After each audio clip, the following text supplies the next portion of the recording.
Bonjour à tous, bonjour à toutes, merci de votre fidélité. Nous sommes donc sur Radio Fréquence Atlantique avec ces trois longueurs d'onde de 88.3, 93.6, 105.9. Comme tous les dimanches, nous nous retrouvons pour des analyses sur la situation nationale. Voilà, alors on reprend, puisque le micro était fermé. Bonjour à tous, bonjour à toutes. Merci de votre fidélité. Donc, comme chaque semaine, nous nous retrouvons pour commenter l'actualité nationale, internationale et faire un travail de déconstruction. Alors, les longueurs d'onde sur lesquelles vous pouvez écouter la radio, RFA, c'est le 88.3, 93.6, 105.9. Normalement, on peut l'écouter sur rfaradio.fr par Internet. Mais il semble que ce matin, il y a une petite coupure dans les transmissions. En tout cas, content de vous retrouver. Aujourd'hui, nous allons faire un point spécial qui concerne évidemment la situation de la Martinique. Parce que, bon, nous sommes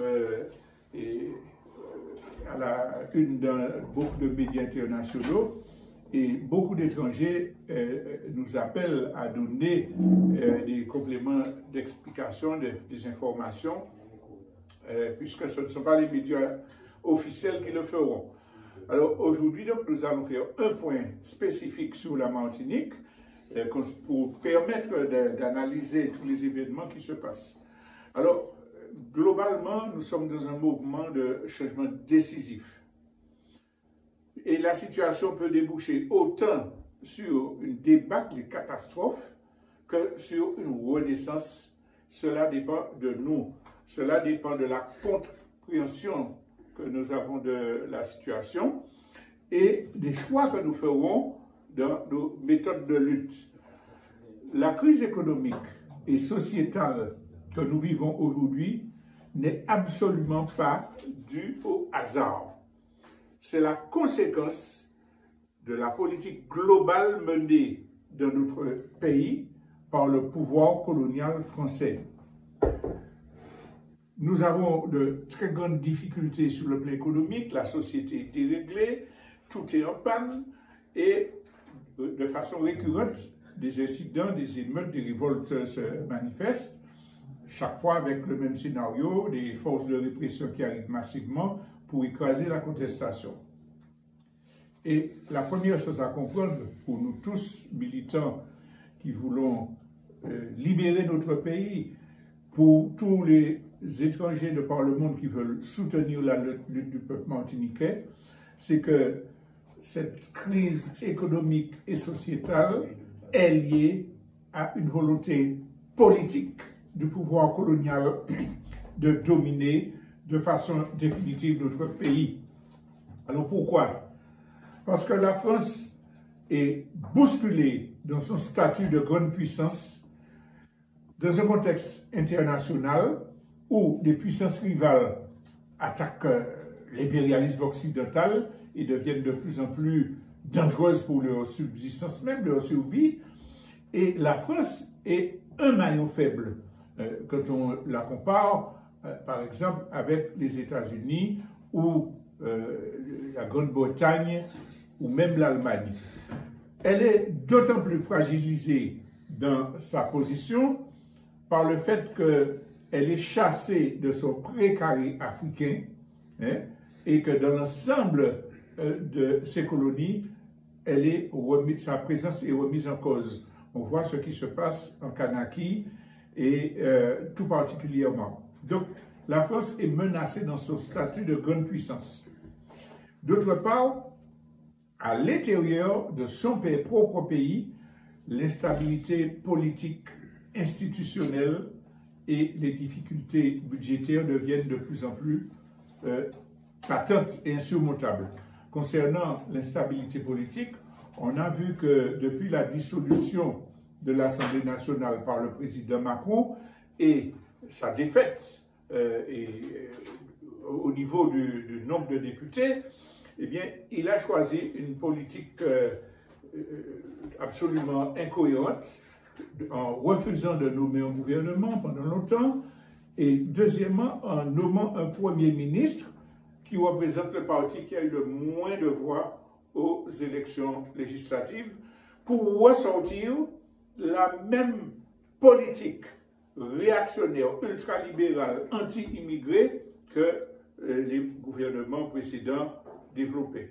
Alors évidemment, cette instabilité institutionnelle va se traduire par des dérèglements au sein de la société française, accrus par le fait que des catastrophes climatiques se succèdent et avec une grande intensité dans ce pays. Donc la France a cette instabilité, doublée du problème budgétaire, puisqu'ils avaient caché les porteurs de la dette publique, qui est en train de s'accélérer parce que les choix faits par ce gouvernement pour se maintenir au pouvoir ne prend pas en compte la restructuration de l'économie.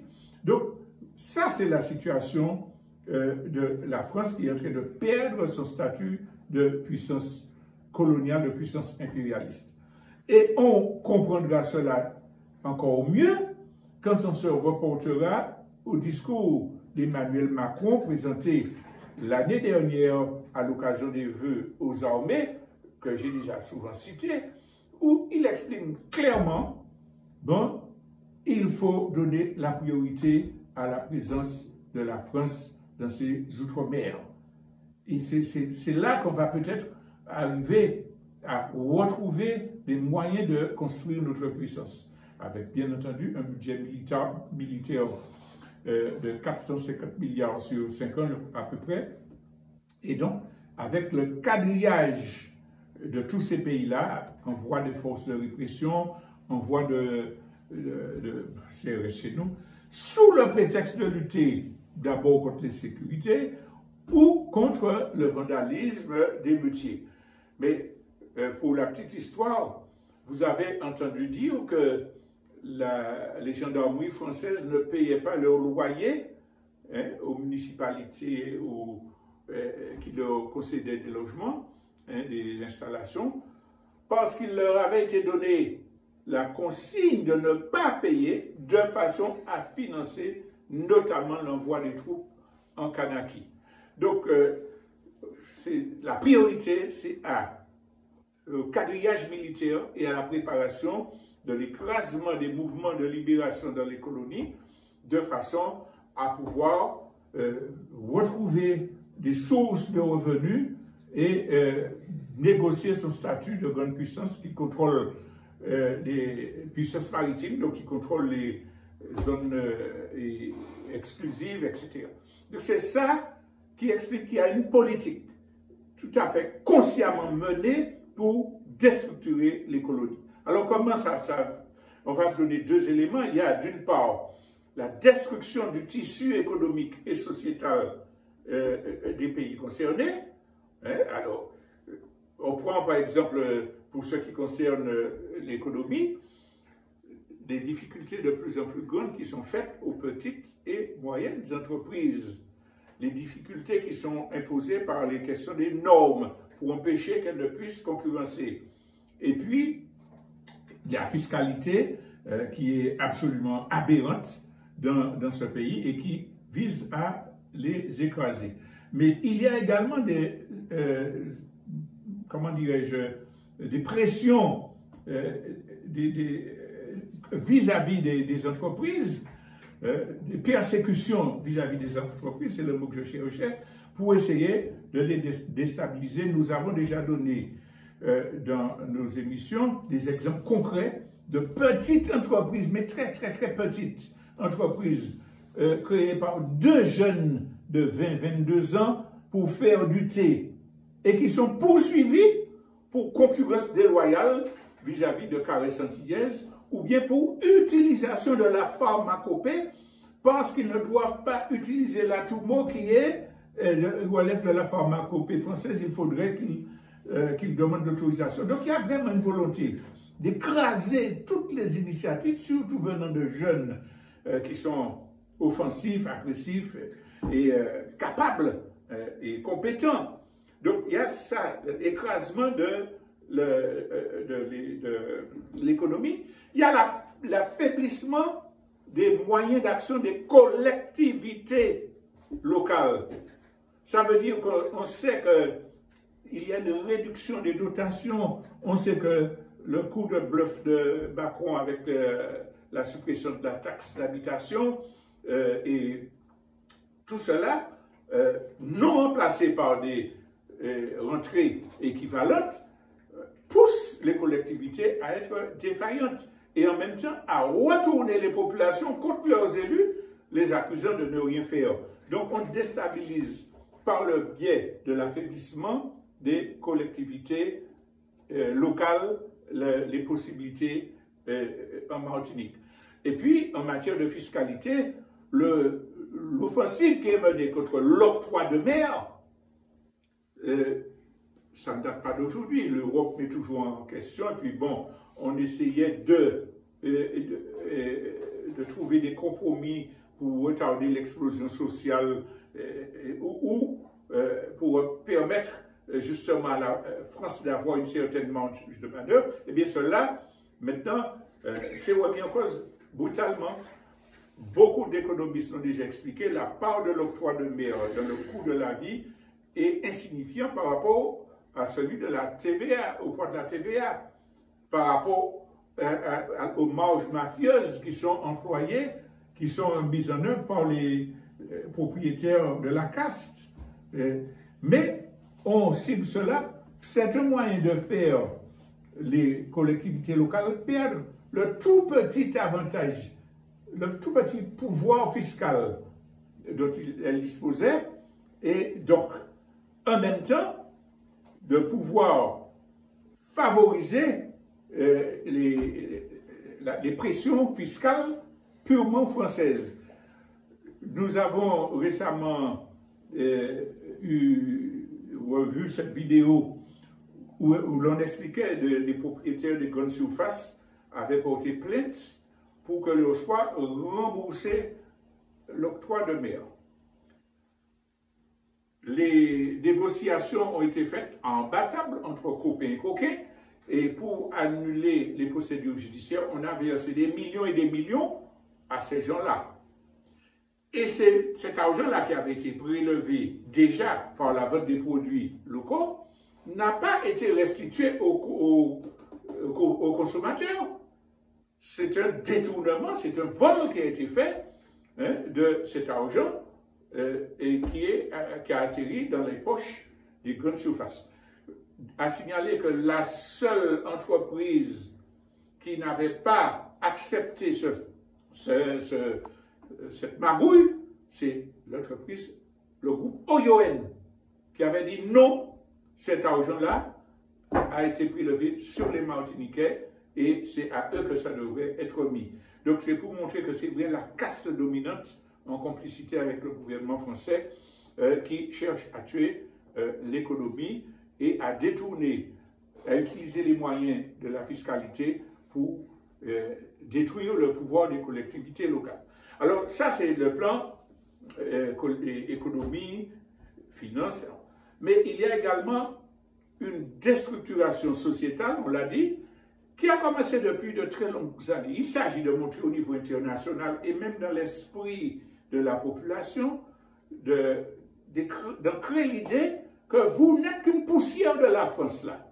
Vous n'existez pas en tant que peuple. D'ailleurs, mot qui a été enlevé de la Constitution.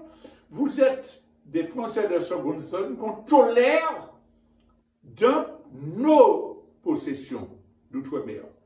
Et il y a donc quelques années, on a commencé à ne même plus parler de territoire, de département d'outre-mer. Ça faisait la différence. On a changé le vocable et depuis bien longtemps maintenant, on parle de département français d'Amérique. Ça, c'est psychologique et c'est de la propagande, c'est de la communication, mais ça prépare le travail.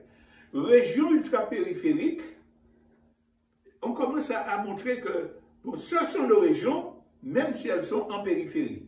Et alors, le seul problème qui se pose, c'est d'assurer, mes chers assimilationnistes et intégrationnistes, la continuité territoriale. Mais on va en reparler après. Alors, donc, à côté de cela, tout ce qui est administratif est fait pour rendre la Martinique ultra dépendante de la France. Vous payez toutes vos factures là, c'est en France que vous envoyez l'argent. Vous voulez prendre un rendez-vous chez votre dans votre hôpital, chez votre ophtalmo, chez n'importe qui, dans une assurance pour un dépanneur qui est à 200 mètres de chez vous, c'est en France qu'il faut téléphoner. C'est quelqu'un en France qui vous dit, bon, je vous rappelle, et qui cherche un dépanneur pour vous envoyer en Martinique. Donc, tout au niveau administratif est fait pour pouvoir nous soumettre à l'ensemble français pour qu'on n'ait aucune liberté de manœuvre. Parce que l'Internet, vous ne contrôlez pas ça. Vous ne contrôlez pas ça. Et puis, vous n'allez pas pouvoir aller devant quelqu'un face à face pour lui dire non, ça fait 2 mois que j'attends, non, je ne suis pas d'accord. Donc, on vous enlève votre possibilité même d'avoir accès aux administrations, votre liberté fondamentale en vous soumettant à ce genre de relations avec les structures françaises. Alors, on ne prend pas la peine de rappeler qu'on détruit tous les services publics de santé et d'éducation pour pouvoir vous soigner. Il faut aller en France. Pour pouvoir vous soigner correctement, avoir un rendez-vous immédiat, il faut aller en France. Donc, entre autres, payer les billets d'avion. Et là, vous avez des chances d'être mieux soigné. C'est une façon de déstructurer. Et puis, déstructurer les familles.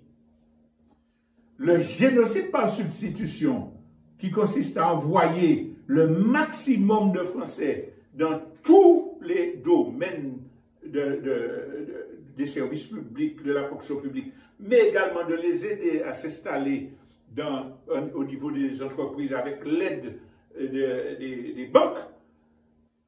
Je rappelle que j'ai déjà dit ici que nous avons entre les mains un document datant du ministère du Premier ministre, du temps où Mowa était Premier ministre, de son cabinet, qui disait il faut aider à l'installation en s'appuyant sur les banques pour endiguer la poussée indépendantiste. En tant Mowa. Donc, depuis ça, on continue à aider les gens à s'installer, à mettre des fonctionnaires et à expatrier nos gens.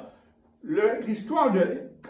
Je fais une parenthèse pour exprimer ma honte et mon mépris de gens qui disent, d'élus de gauche, qui disent, il y a un concours national, vous n'avez qu'à ne pas aller dans un concours national si vous ne voulez pas être muté en France.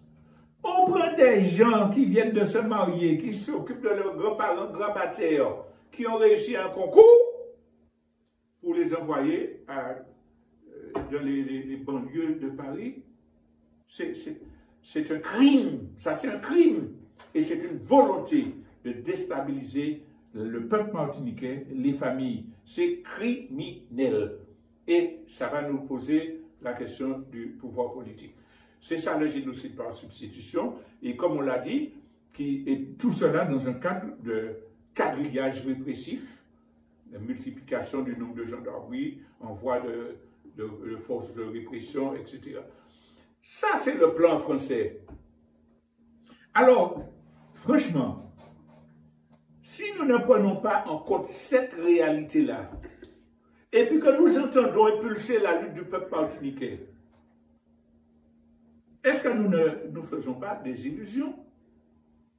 Nous ne devons absolument pas sous-estimer la perversité et les objectifs de l'ennemi, qui est le pouvoir colonial, et nous ne devons avoir aucune illusion quant à sa philanthropie ou au respect d'engagement qu'il pourrait prendre en signant des papiers. Ça, c'est une leçon, mais enfin, on n'a pas besoin de réfléchir bien longtemps pour tirer cette conclusion-là.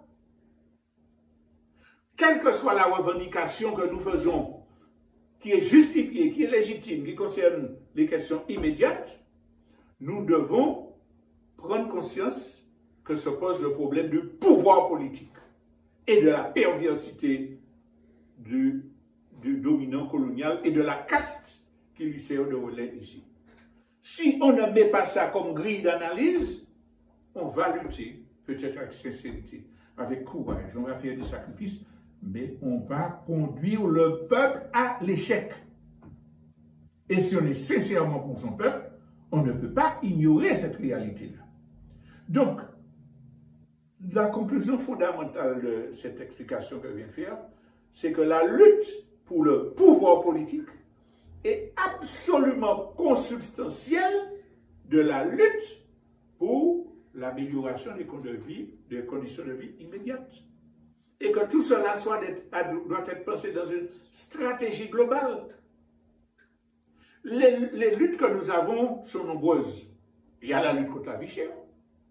Il y a la lutte contre le poisonnement de notre peuple par les pesticides.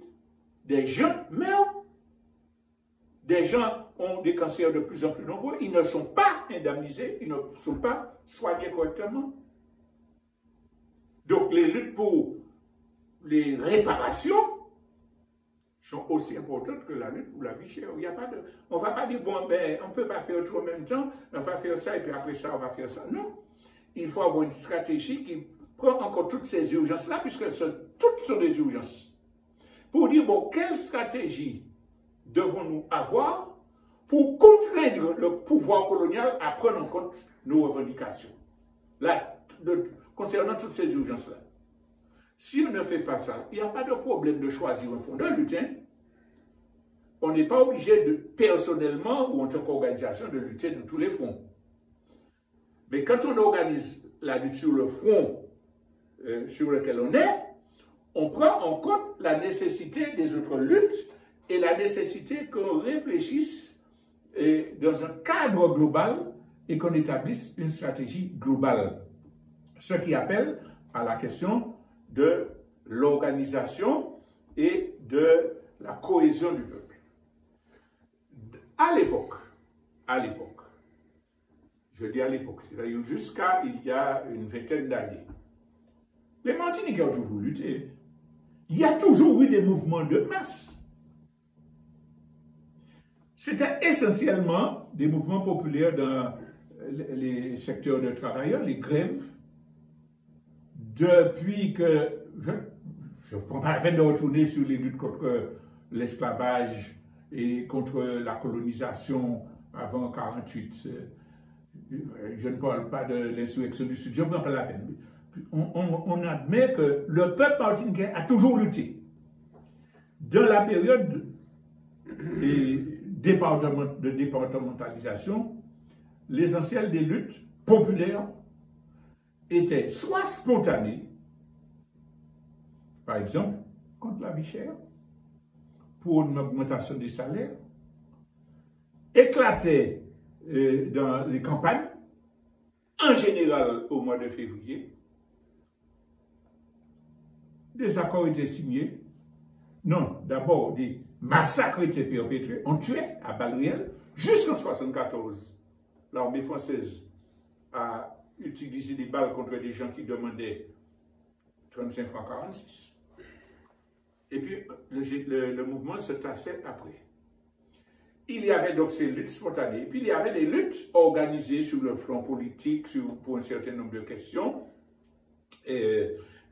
Sous l'initiative de partis politiques, essentiellement le Parti communiste martiniquais, dont les militants allaient sur le terrain, organisaient, faisaient de la formation et tout. Et donc, il y avait un contenu et qui demandait, par exemple, l'assimilation. Et il faut dire que dans le parti politique, il y a toujours des problèmes, des oppositions de classe. Au Parti communiste, dans un congrès datant des années 50, il y avait un grand débat entre des gens qui disaient « Nous voulons l'égalité des droits avec nos frères de France ». L'égalité des droits avec nos frères de France, ça nous rappelle quelque chose aujourd'hui. Et puis, il y avait des gens, d'ailleurs, ouvriers agricoles, artisans, qui demandaient reconnaissance des droits du peuple martiniquais. Purement politique. Eh bien, cette frange-là a été dénoncée comme gauchistes, le mot n'était pas appliqué à l'époque, mais comme déviationnistes, on les a exclus du Parti communiste et c'est la ligne de l'intégration que cachait le mot d'ordre, égalité des droits avec nos frères de France, qui a triomphé, qui a fait que le Parti communiste, petit à petit, est devenu ce qu'il est devenu, c'est-à-dire coupé des mouvements populaires de masse, pour lequel il avait permis des avancées absolument formidables. Chers Martiniquais, sachez que ce sont les communistes qui ont permis que la lutte pour l'application de la sécurité sociale se fasse en Martinique. N'oubliez pas ça. Donc je reviens à mon propos. Il y avait les luttes spontanées pour les revendications immédiates, généralement pas ou peu satisfaites, qui s'éteignaient. Et puis, il y avait les luttes politiques sur des questions plus générales, en général menées par les partis de gauche, le PCM, en partie sur certains fronts, le PPM, qui notamment prenait la défense des gens qui occupaient les banlieues de Fort-de-France contre l'État français. Ces luttes ont été incessantes, il faut le dire, jusqu'en 1974, où la grève des ouvriers agricoles est menée par des gens qui sont des indépendantistes. Pas menée, préparée par des gens qui sont des indépendantistes et qui font la formation des cadres ouvriers. À l'époque, il y avait le GS 70 et le CAP, Groupe d'Action Prolétarienne. Ce qui fait que de la grève qui était arrivée à obtenir une avancée assez conséquente pour les ouvriers agricoles sur la question des salaires, rappelons qu'ils touchaient en moyenne 14 francs par jour de travail, et là, ils touchent 35 francs 50. 35 francs 50 par jour de travail. Donc, ce qui fait que, depuis, ils ont pu avoir une ascension sociale. Mais il y a malgré tout des gens qui sont allés au-delà de la revendication matérielle pour former le mouvement politique. Et le mouvement, le GAP, qui s'est transformé en CNCP, s'est essentiellement appuyé dans sa constitution sur la formation de cadres ouvriers qui ont construit des comités populaires qui faisaient des actions sur le terrain un peu partout en Martinique. Donc, liaison politique et mouvement pour les revendications matérielles. On ne va pas rester plus longtemps sur ça. Le thème, c'est pour dire que les mouvements populaires, les mouvements politiques ont permis que notre peuple avance. Nous sommes rentrés dans une nouvelle phase où les pouvoirs occidentaux, et en particulier le pouvoir français, a bien compris qu'il fallait détourner les peuples de la politique, les détourner de l'organisation, les détourner de la formation idéologique qui permettait les victoires, pour développer un concept. Nous sommes des citoyens. Nous ne devons pas être récupérés par la politique. Nous ne devons pas faire de la politique. Nous n'avons pas besoin de formation idéologique. C'est le citoyen, l'individu, création de la révolution bourgeoise, qui est en mesure de faire tout ce qu'il veut, de comprendre. Et donc, c'est sur ces mouvements-là qui réunissent beaucoup de gens. Et les Occidentaux ont combattu tout ce qui est organisation politique pour pouvoir soutenir des mouvements citoyens. Et regardons qu'est-ce qui s'est passé au niveau international. Révolution citoyenne dans le monde arabe, printemps arabe, printemps arabe, printemps arabe. Les médias promotionnent ce type de mouvement-là. Qu'en est-il devenu? Puisque les gens n'étaient pas organisés.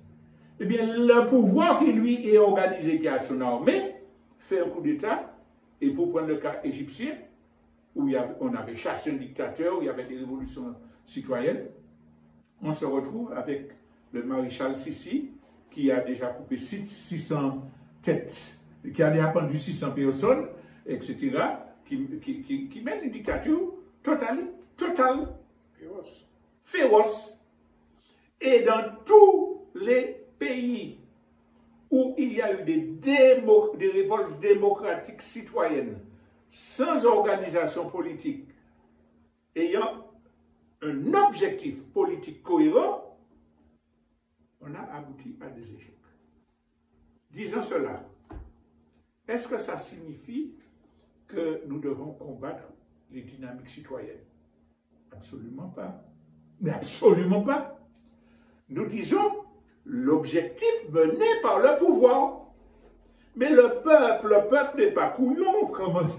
Les peuples, même si c'est sur des bases citoyennes, quand ils se réunissent pour lutter pour un objectif, c'est parce que il faut qu'ils réagissent. Et ils n'ont plus confiance, souvent avec juste raison, entre les partis politiques qui sont sur la place.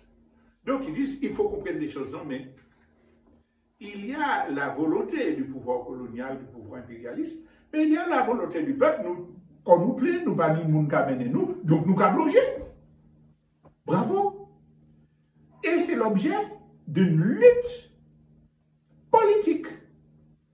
Ceux qui, au sein des mouvements citoyens, ont réellement la volonté d'aller vers le progrès, ne vont pas se laisser manipuler par le pouvoir colonial. Ceux qui veulent servir le pouvoir colonial, eh ben, ils vont essayer de défendre leur position. D'où la nécessité que les partis politiques qui, authentiquement, parce qu'il y a plein de bavardages, qui veulent vraiment la souveraineté au service du peuple pour améliorer les conditions de vie du peuple, il appartient à ces partis-là d'accompagner les dynamiques populaires en attirant l'attention, comme ce que nous essayons de faire ce matin, sur les enjeux, sur les forces de l'ennemi, sur les expériences qui ont déjà été menées par le passé, auxquelles ils ont participé pour dire, attention, on nous prend comme ça, on nous prend comme ça. Et il faut voir cela dans une complémentarité des dynamiques. Enlevons de notre esprit tout jugement moral et tout préjugé. Il y a des barrages, il y a des débordements. Messieurs les bonnes consciences, ne venez pas nous dire condamner les violences sur les barrages. Nous condamnons le régime qui fait que des jeunes soient désespérés et commettent des impairs sur les barrages. Et nous ne condamnons pas les barrages ou la lutte. Nous condamnons les faiblesses qu'il faut corriger. Mais toutes les formes de lutte qui permettent de défaire le pouvoir colonial, eh ben, nous les appuyons. Nous continuons à dire qu'il ne faut pas émettre de jugement moral, mais il faut faire des analyses sociologiques et puis dire, maman, jeune non là, je fait bravo pour courage, je papel en etc. Mais ne vous trompez pas d'ennemis. Quand vous attaquez vos propres compatriotes, quand vous raquettez contre vos propres compatriotes, vous gênez la lutte, vous desservez la lutte et vous resterez toujours dans le caca, dans les difficultés. C'est ça qu'il faut comprendre. Mettez votre courage au service d'une bonne cause. Nous savons qu'il y a des chefs de gangs mafieux, et puis des gens de la caste, et puis des gens du gouvernement qui peuvent utiliser l'inconscience de certains, leur donner de l'argent pour aller abriler, caïmisser.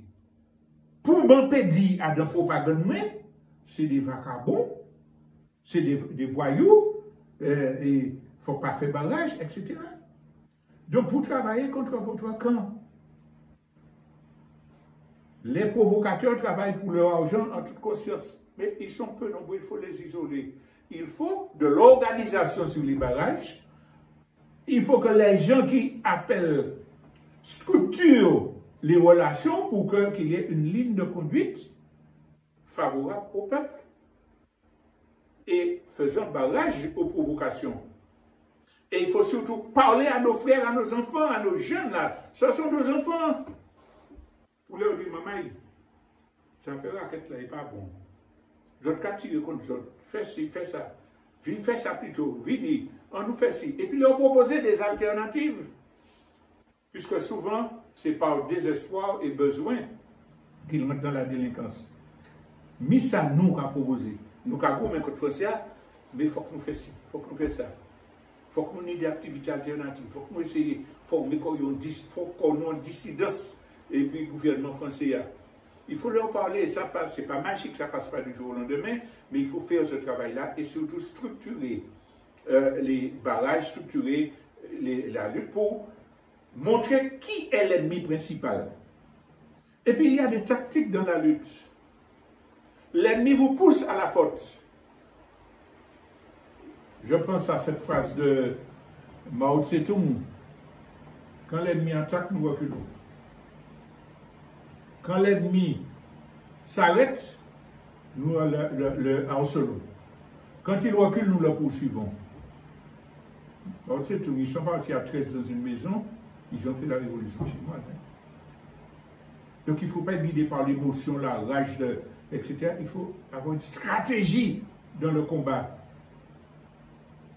Et cela, il faut s'appuyer sur ceux qui peuvent porter des contributions, des éclairages, tout en gardant la direction de son travail. L'autre élément que je veux expliquer, c'est que là, on a parlé de ce qu'est l'ennemi, la puissance du pouvoir colonial. Nous n'allons jamais gagner aucun combat, qu'il soit immédiat contre la vie chère, qu'il soit pour la libération, s'il n'y a pas une cohésion nationale.